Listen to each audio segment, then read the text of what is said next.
Hi, this is my walkthrough on how I drew Cream from Sonic and also a general outlook on how I like to create my art most of the time.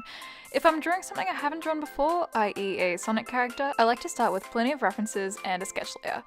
Sometimes I'll just jump straight in and not bother with a sketch layer, but that's only if I'm drawing something I've done 1,000 times, like a character I like, or if I'm just messing around. Posing is something that's super fun, but it can be super difficult to work out. Sometimes artists do something called thumbnailing, in which they do a super tiny rough sketches to work out what they want to draw. I stuck to a simple sketch in pale blue.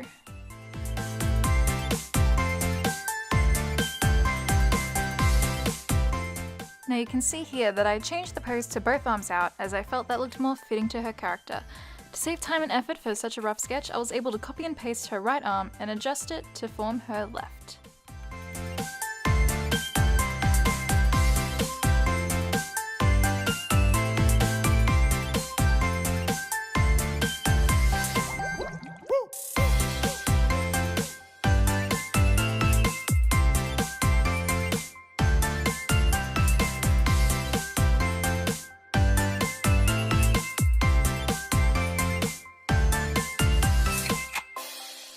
And I've done the same copy-paste method as I did with her arms on her foot.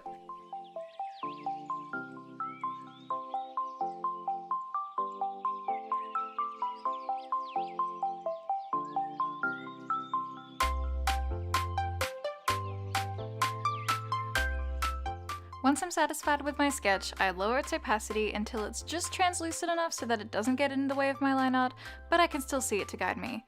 This is where I begin lining my artwork, and this process takes perhaps the longest, as it's important to take into account line weight, brush type, and how it all works together to form a coherent illustration. That's fancy talk for make sure my lines look nice.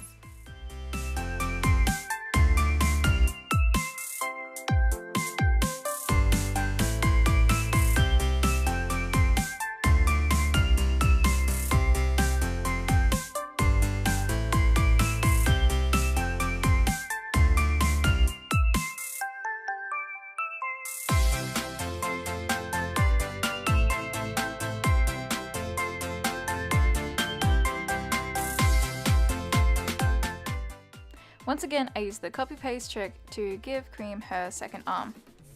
Wow.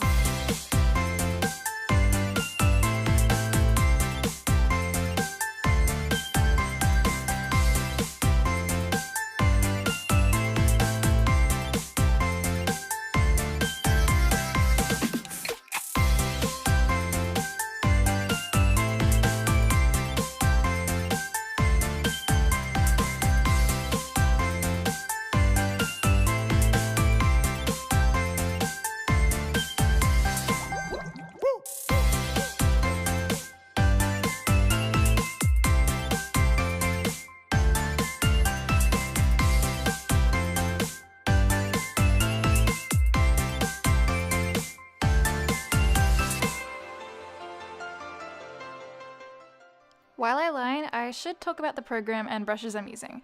This program is called Clip Studio Paint, a one-time payment program, unlike Photoshop, that's widely used by Japanese manga artists and Western artists alike.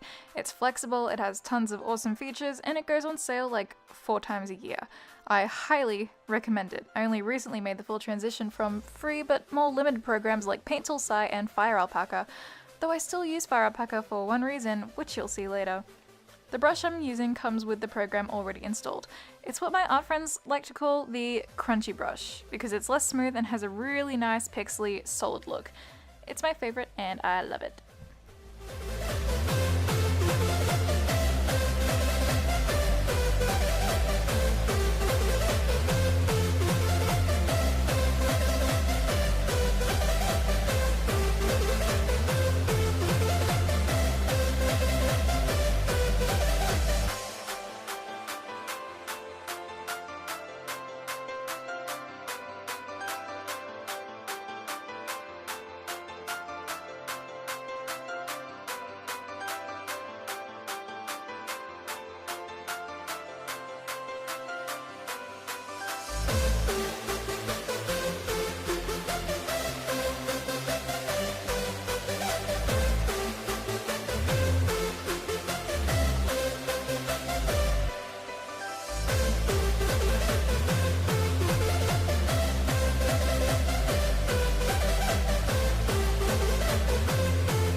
Here I'm thickening the outline of her body to make the piece look more finished and solid.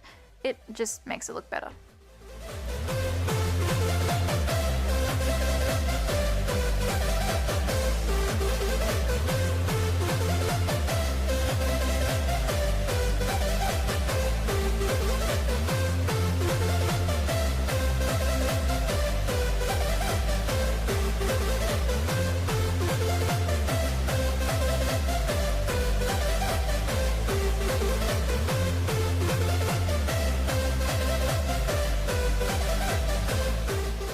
Once I'm satisfied with my line art, it's time for my favorite part, coloring. With the references handy, I'm able to color drop and bucket fill to create my flats layer, which is just the flat colors all together sitting comfortably in one layer.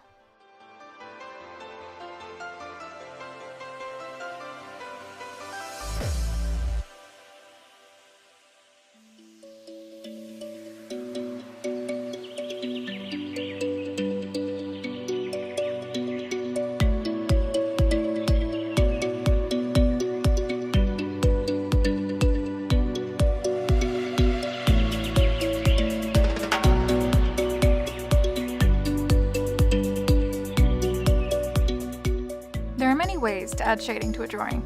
One way is to simply use the color wheel, add a darker color to it, and use that. Myself and many other artists prefer the quote-unquote easy way of using the multiply layer, a layer type in any drawing program which takes the color you pick and essentially uses math to decide what color appears next. It's easy to just show on screen. Basically, it's insta shading and it looks real nice and is real easy to do. Shading is super simple once you understand how to pick a light source and add shade to the places the light does not hit. I use the same brush I used for line art for my shading, and then I'll add some airbrush shading on top of that to make it softer while still keeping that clean, cel-shaded look.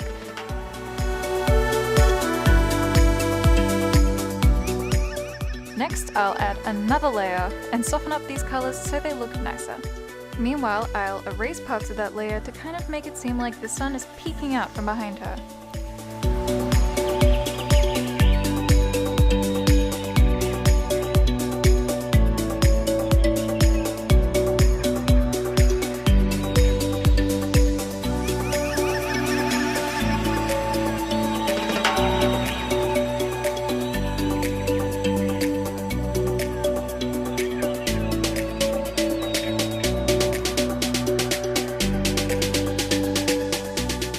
Here I'm adding some airbrush glowing behind her, again to make her look more rounded and, again, look nicer.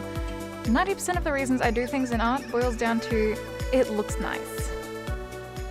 Now I crop the image down so the composition isn't awkward and I add some more layers, again just experimenting with colors and adding some glowing into her eyes.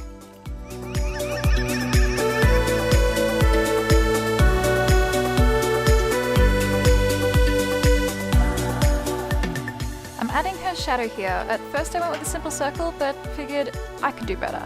I selected her entire form, copied it, made that copy dark red, lowered its opacity, and translated it so it sat at her feet and looked like a solid shadow behind her.